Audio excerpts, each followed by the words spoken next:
নমস্কার, আর্টগোপাল ইউটিউব চ্যানেলের নতুন একটি দিনের নতুন আরও একটি ভিডিও নিয়ে আমি আপনাদের কাছে চলে এলাম। এটি একটি 6 নম্বরের মাথা। তো এই মুখটি ছাঁচ থেকে যখন তোলা হয়েছে তো অনেক জায়গাতেই প্রবলেম দেখা দিয়েছে, ছাঁচটা একটু প্রবলেম ছিল বলে। তো এই মুখটাকে ভালোভাবে আমরা ছেড়ে নেবো এবং সুন্দর করে ফের একটি ছাঁচ ঢেলে নেবো। তো আপনারা ভিডিওটি পুরো দেখতে থাকুন, তাহলেই বুঝতে পারবেন আমরা এই কাজটি কীভাবে করলাম। আর যারা ছাঁচ কিনতে চাইছেন, ডেসক্রিপশন বক্সে হোয়াটসঅ্যাপ নাম্বার আছে, ওখান থেকে আমরা সরাসরি কন্ট্যাক্ট করতে পারেন।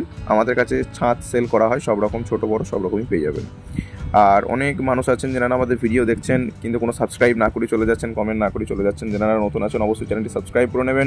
আমাদের এই চ্যানেলে ঠাকুর রিলেটেড সমস্ত রকম ভিডিও দেখানো হয় এবং আমাদের এই ভিডিও আপনারা কোন ডিস্ট্রিক্ট থেকে দেখছেন অবশ্যই সেটা কমেন্টে লিখে যাবেন, তাহলে আমরা বুঝতে পারবো যে আমাদের ভিডিও কতদূর পৌঁছাচ্ছে।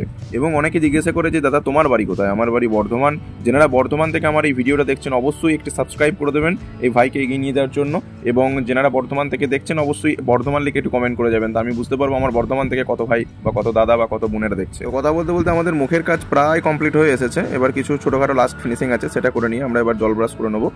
তো এইটা লাস্টে যে জল ব্রাশ বলতে এটা তুলি ব্যবহার করলে আরও জিনিসটা স্মুথ হয়। তো তুলি করে ভালো করে ফিনিশিং করে নেওয়ার পর এটা আমরা ছাঁচ ঢালবো। তো আমরা প্রথমেই ছাঁচ ঢালার জন্য যেটা ব্যবহার করি সেটা হচ্ছে এঁটেল মাটি। এইটার মাধ্যম থেকে আমরা মানে মুখের যে ঘেরটা দেওয়া হয় যাতে প্লাস্টারটা না চারদিকে বেরিয়ে যায় এবং সুন্দর একটি আকৃতি দেওয়া যায়, সেইটা করে নেওয়ার জন্য এই জিনিসটা করা হয়। গার্ড আমরা বলে থাকি, এটা একটা এঁটেল মাটির মাধ্যম থেকে আমরা এটা করে থাকি। তো প্রথমে একটি রলা পাখি নিচ্ছে এবং তার আগে একটি মাথার গার্ড পাখি নিচ্ছে এবং একটি তারপরে সরু সুতার মতন পাঠিয়ে নেবো রলা। এই চারটে জিনিস লাগে আমাদের এই ছাঁচ করার জন্য। তো এগুলো আমাদের হয়ে গেছে। এবার আমরা চিকটা হালকা পরিষ্কার করে নেবো। চিকটা পরিষ্কার করে নেওয়ার পর আমরা এবার ছাঁচটাকে ঢালবো। তো প্রথমেই আমরা মুখটা নিয়ে চলে এলাম। মুখটা নিয়ে আসার পর পেছনে যে মাথার গার্ডটা করেছিলাম সেই মাথার গার্ডটা সুন্দরভাবে মাপ নিয়ে নিলাম যতটা আমাদের ছাঁচ করা লাগবে। তো ওই মাপটা করে নেওয়ার পর ফের আমরা মাথাটা সেট করে নেবো এবং সেট করে নেওয়ার পর পেছনে একটা গুটকা বানিয়েছিলাম ওটা বসিয়ে দেবো। সুন্দরভাবে চেপে বসাতে হবে, না হলে কিন্তু মানে প্লাস্টার মুখের পেছন দিক দিয়ে ঢুকে যেতে পারে, আবার বেশি ঢুকে গেলে ছাঁচটা বা প্লাস্টারটা অনেকটা নষ্ট হবে।